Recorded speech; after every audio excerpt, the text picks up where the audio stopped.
Hello friends, आज आपको जानना है अगर आप मैरिड ट्विन फ्लेम हो और आपके डीएम अगर मैरिड है या आप भी मैरिड हो आपके स्पाउस से, तो आपका कनेक्शन क्या होता है। डीएम की वाइफ के साथ आपका कनेक्शन क्या होता है सोल का, और डीएम के आपके स्पाउस के साथ क्या सोल कनेक्शन होता है, उसके बारे में मैं आज आपको बताने वाली हूँ। ये एक डिवाइन प्लान होता है। ये आप यहाँ आओगे और अपना अपना रोल अदा करोगे। उसमें क्या होता है, पहले आपको पता नहीं होता है कि हम ये रिलेशन में है या कनेक्शन में है। ये रिलेशन छोड़ के एक कनेक्शन होता है जो ये सोल का कनेक्शन होता है।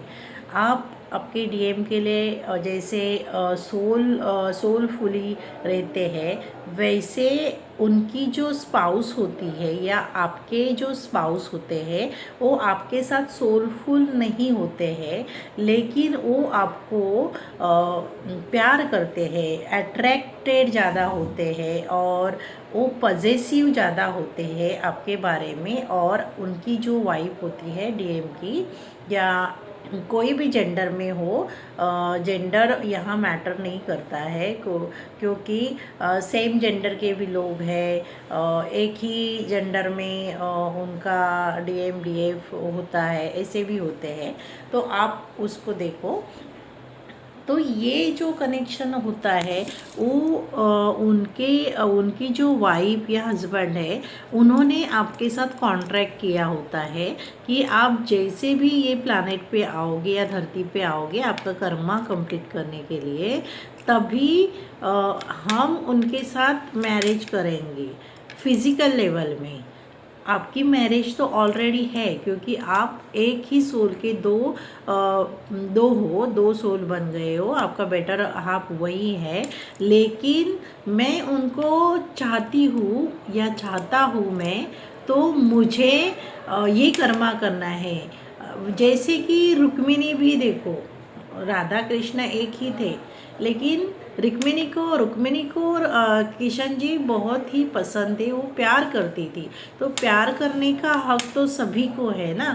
तो उन्होंने जैसे मांगा वैसे उनको मिल गया, क्योंकि उनका जो कर्मा था वो कर्मा कंप्लीट करने के लिए उनको उनसे शादी करनी पड़ी, तो उनको निभाना पड़ता है। और हम जैसे प्लानेट पे आते हैं और अपना यहाँ क्या करना है, कर्मा क्लेंस करना है। तो देखो, अगर आप रियल ट्विन फ्लेम हो ना, तो आप कभी भी ना डीएम की वाइफ को जेलस फील नहीं करोगे। उनकी वाइफ के साथ भी आपका कोई कुछ कनेक्शन होता है। वो सोल के मतलब आपकी जो सोल है उसके वो स्पार्क होते हैं और वो आपसे जुड़े होते हैं। तो आप उनको क्या करोगे, प्यार ही करोगे, वो भी आपको प्यार करेंगे। सोल लेवल पे वो आपको बुरा कभी नहीं करेंगे, लेकिन वो फिजिकली नहीं समझ पाते हैं कि ये क्या रिलेशन है, ये क्या कनेक्शन है। तो ये बहुत डेंजर रिलेशनशिप तैयार हो जाता है ट्विन फ्लेम में, मैरिड ट्विन फ्लेम में। लेकिन यूनिवर्स का ये गाइडेड होता है कनेक्शन, और यूनिवर्स का ब्लेसिंग होता है। इसके लिए ऐसे सिचुएशन तैयार ही नहीं होती है कि उसकी वाइफ या उसके जो आपके जो डीएफ के जो हस्बैंड है, उनको इल्यूजन में रखा जाता है। उनको ऐसे यूनिवर्स कभी उनको ये रिलेशन के बारे में पता चल जाए, ऐसी सिचुएशन तैयार ही नहीं करते हैं। अगर तैयार करते भी हैं तो वो आपके बेटर ट्रांसफॉर्मेशन के लिए उनको आपको ट्रिगर करने के लिए देते हैं। तो आप शुरू में जैसे आपकी ये जर्नी स्टार्ट होती है, तभी आपको उनसे ट्रिगर्स मिलते हैं और धीरे धीरे धीरे आप ग्रो होते हो, ट्रांसफॉर्म होते हो, और बाद में आप डीप में समझते हो। क्योंकि यूनिवर्स है ना, जैसे फिजिकल लेवल पे ही आपको आमने सामने लेके नहीं आते हैं। उनके जो स्पाउस है, उनके जो वाइफ है, या हस्बैंड है, वो उनको ना आपके बीच बीच में लेके आएंगे, मीनिंगफुली लेके आएंगे, आपसे मिलवाएंगे।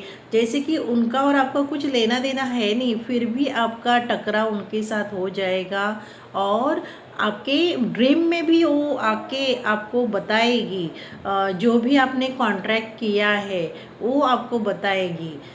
उनकी स्पाउस बोलो या हस्बैंड बोलो, ऐसे मीनिंगफुली कुछ आपको बता के जाएंगे कि आपके सोल से कुछ रिलेशन या कनेक्शन होता है। तो ये जो डीएम की वाइफ होती है, ये बुरी नहीं होती है, लेकिन जब वो समझ नहीं पाती है, जैसे कि अपना अवेकनिंग होता है तो हम अपने ऊपर इनर वर्क करते हैं, लेकिन वो लोग इनर वर्क नहीं करते हैं। उनको ये इल्यूजन की दुनिया में रहना है, थ्री में रहना है। तो वो सोल लेवल पे उनको ये कुछ रिलेशन समझ में नहीं आता है, थ्री में जैसा दिखता है। जैसे भी शुरू शुरू में देखो, आपके जो डीएम हैं वो आपको